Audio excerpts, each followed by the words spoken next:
नमस्कार साथियों। राजनीति विज्ञान विभाग राजकीय स्नातकोत्तर महाविद्यालय बारा से मैं डॉक्टर राकेश वर्मा आप सभी का इस ऑनलाइन क्लासेस में स्वागत करता हूं। प्यारे बच्चों, बीए सेकेंड ईयर के द्वितीय प्रश्न पत्र भारतीय राजनीतिक व्यवस्था, इसमें हम आज भारत के प्रधानमंत्री के बारे में चर्चा करेंगे। भारत के प्रधानमंत्री की जो आपके सामने लिस्ट दिखाई गई है अब तक के प्रधानमंत्रियों के फोटोग्राफ्स हैं। इसमें ब्रिटिश संविधान में जो प्रधानमंत्री का पद है वैसे के वैसे ही हमने भारत में प्रधानमंत्री का पद लिया है। प्रधानमंत्री का जो पद है उसके बारे में हमारे संविधान में अनुच्छेद 74, अनुच्छेद 75 और अनुच्छेद 78 में इसका विस्तारपूर्वक विवरण किया गया है। अनुच्छेद 74 में कहा गया है कि राष्ट्रपति को उसके कार्यों के संपादन में सहायता करने और परामर्श करने के लिए एक मंत्रिपरिषद होगा जिसका प्रधान मंत्री होगा। अनुच्छेद 75 में कहा गया है कि प्रधानमंत्री की नियुक्ति राष्ट्रपति द्वारा होगी और वह प्रधानमंत्री की सलाह से अन्य मंत्रियों की नियुक्ति करेगा। इसी प्रकार अनुच्छेद 78 में कहा गया है कि राष्ट्रपति के साथ व्यवहार के विषय में प्रधानमंत्री के कर्तव्य होंगे। इस प्रकार हम आगे चलते हैं। वर्तमान में भारत के जो प्रधानमंत्री हैं माननीय नरेंद्र दामोदर दास मोदी जी, इनके बारे में आप सब जानते हैं, चर्चाएं चलती हैं। भारत के प्रधानमंत्री हैं, मन की बातें करते हैं, हमारे साथ रहते हैं। तो हम आज इनको आधार मान करके हम आपको प्रधानमंत्री के बारे में बताएंगे। बच्चों, प्रधानमंत्री का जो पद है बहुत ही पावरफुल पद होता है और प्रधानमंत्री का जो व्यक्तित्व होता है वो उससे ज़्यादा पावरफुल होता है। हम जब प्रधानमंत्री की नियुक्ति के बारे में चर्चा करते हैं तो प्रधानमंत्री का चयन किस प्रकार होता है इस बारे में चर्चा करेंगे। उसकी क्या योग्यता होती है और उसकी जो पद की अवधि है वो कितनी होती है, इसके बारे में हम आज चर्चा करेंगे। अभी हम देखते हैं भारत के प्रधानमंत्री की नियुक्ति। जैसा कि अनुच्छेद 74 में कहा गया है कि प्रधानमंत्री जो है उसकी नियुक्ति राष्ट्रपति करता है और वह उसको परामर्श देता है और उसके आधार पर हम प्रधानमंत्री अन्य मंत्रियों की नियुक्ति करवाता है। प्रधानमंत्री पद के लिए जो योग्यता निर्धारित की गई है संविधान में इसका कोई उल्लेख नहीं किया गया, परंतु हम इतना जानते हैं कि लोकसभा का सांसद निर्वाचित होने के लिए, लोकसभा का सदस्य निर्वाचित होने के लिए लोकसभा में 25 वर्ष की आयु का होना अति आवश्यक है, ये हम जानते हैं।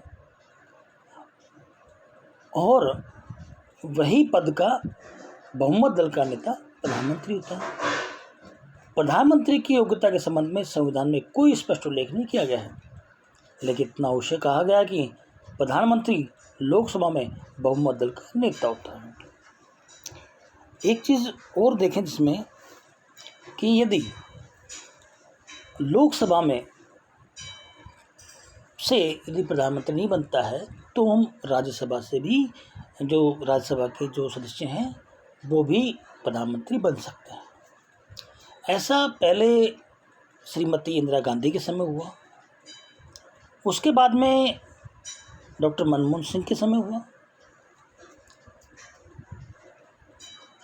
अगला, प्रधानमंत्री पद की नियुक्ति। प्रधानमंत्री के चयन तथा नियुक्ति के संबंध में संविधान के अनुच्छेद 75 में केवल ये प्रावधान किया गया है कि प्रधानमंत्री की नियुक्ति राष्ट्रपति करेगा। क्यों? हालांकि एक सैद्धांतिक बात है कि बहुमत दल का नेता प्रधानमंत्री होता है। जब लोकसभा चुनाव होते हैं उस समय जो बहुमत दल का नेता होता है वो अपने साथ सदस्यों को लेके जाता है या सहमति पत्र लेता है और राष्ट्रपति के सामने अपना बहुमत साबित करने की कोशिश करता है। उस समय राष्ट्रपति मान लेता है कि वास्तव में जो संविधान में निर्धारित सदस्यों की संख्या है उतनी संख्या इनके साथ है, तो वो उसको नियुक्ति प्रदान करता है। प्रधानमंत्री पद की जो अवधि है उसके बारे में संविधान में लिखा है कि सामान्यतः प्रधानमंत्री अपने पद ग्रहण की तिथि से लोकसभा के अगले चुनाव के बाद मंत्रिमंडल के गठन तथा प्रधानमंत्री पद पर बना रह सकता है, लेकिन इससे पहले वह राष्ट्रपति को त्यागपत्र देकर पदमुक्त हो सकता है या लोकसभा में अविश्वास प्रस्ताव पारित होने के कारण पद त्याग सकता है या राष्ट्रपति द्वारा उसको बर्खास्त किया जा सकता है। ऐसा संविधान में लिखा। प्रधानमंत्री जब लोकसभा के सांसद के रूप में निर्वाचित होकर आता है तो उसके दायित्व उस लोकसभा क्षेत्र के भी रहते हैं। पहले वो लोकसभा सांसद है। जब बहुमत दल का नेता बनता है तो सारे दल की जिम्मेदारी उसके ऊपर आ जाती है और उनको उन सभी सदस्यों पर विश्वास बनाए रखना पड़ता है। जो उनके सदस्य हैं वो प्रधानमंत्री पर विश्वास बनाते हैं। यदि उनका विश्वास यथावत है तो वो प्रधानमंत्री पद पर लगातार रह सकता है, या फिर बहुमत साबित नहीं कर पाता है तो प्रधानमंत्री पद से त्यागपत्र देना पड़ता है, या मृत्यु हो जाती है, या उसे ऐसा लगे कि मैं त्यागपत्र दे करके उस प्रधानमंत्री पद से वो निकल सकता है। मंत्रिपरिषद का निर्माण। जब प्रधानमंत्री अपने बहुमत दल का नेता बनता है और बहुमत साबित करता है तो वो अपने साथ में एक मंत्रिपरिषद रखता है जो राष्ट्रपति को सलाह देता है। अनुच्छेद 75 के प्रावधान के अंतर्गत प्रधानमंत्री अपने मंत्रिमंडल के अन्य सदस्यों को नियुक्त करने, मंत्रिमंडल से बर्खास्त करने तथा मंत्रिमंडल से उनके त्याग पत्र को स्वीकार करने की सिफारिश राष्ट्रपति को करता है। संविधान में एक बात कह रही है अनुच्छेद 75 में कि प्रधानमंत्री की नियुक्ति राष्ट्रपति द्वारा होगी और वह प्रधानमंत्री की सलाह से अन्य मंत्रियों की नियुक्ति करेगा। नियुक्ति तो राष्ट्रपति करेंगे मगर सलाह किसकी होगी? प्रधानमंत्री। वे अपने जो कैबिनेट में या अपने मंत्रिपरिषद में उन लोगों को शामिल करेगा जो उनके हितैषी होंगे, राष्ट्र के लिए समर्पित होंगे, ऐसी भावना रखते हुए वो एक ऐसा मंत्रिमंडल बनाएगा, मंत्रिपरिषद बनाएगा जो राष्ट्र को विकास की ओर लेके जाए। जब प्रधानमंत्री अन्य मंत्रियों की नियुक्ति करवाता है राष्ट्रपति से, तो वो उनको विभागों का बंटवारा भी करता है। वह अपने मंत्रिमंडल के सदस्यों को विभागों का आवंटन कर सकता है तथा किसी मंत्री को एक विभाग से दूसरे विभाग में ट्रांसफ़र कर सकता है, स्थानांतरित कर सकता है। प्रधानमंत्री मंत्रिमंडल का प्रधान होता है और उसकी मृत्यु या त्यागपत्र से मंत्रिमंडल का विघटन हो जाता है। जब प्रधानमंत्री अपने सहयोग के लिए जिन मंत्रिमंडल के सदस्यों को नियुक्त करवाता है उनको विभागों का बंटवारा देता है। एक व्यक्ति या एक मंत्री को एक विभाग, एक से अधिक विभाग भी दे सकता है। कुछ कैबिनेट के मंत्री होते हैं, कुछ राज्य मंत्री होते हैं, कुछ संसदीय सचिव होते हैं। उनको अपने हिसाब से कार्यों का बंटवारा किया जाता है। राष्ट्रपति को अपने कार्यों की सूचना देना। अनुच्छेद 78 के अनुसार प्रधानमंत्री को यह कर्तव्य है कि वह संघ के कार्यक्रम के प्रशासन संबंधी और विधान विषय की सूचना राष्ट्रपति को दे, और यदि राष्ट्रपति किसी ऐसे विषय पर प्रधानमंत्री सूचना मांगता है तो प्रधानमंत्री राष्ट्रपति को सूचना देने के लिए बाध्य होगा। संविधान के अनुच्छेद में स्पष्ट कहा गया है कि प्रधानमंत्री का यह कर्तव्य है कि वह जो भी अपने कार्यकारिणी में जो निर्णय लेता है, जो संसद में, लोकसभा में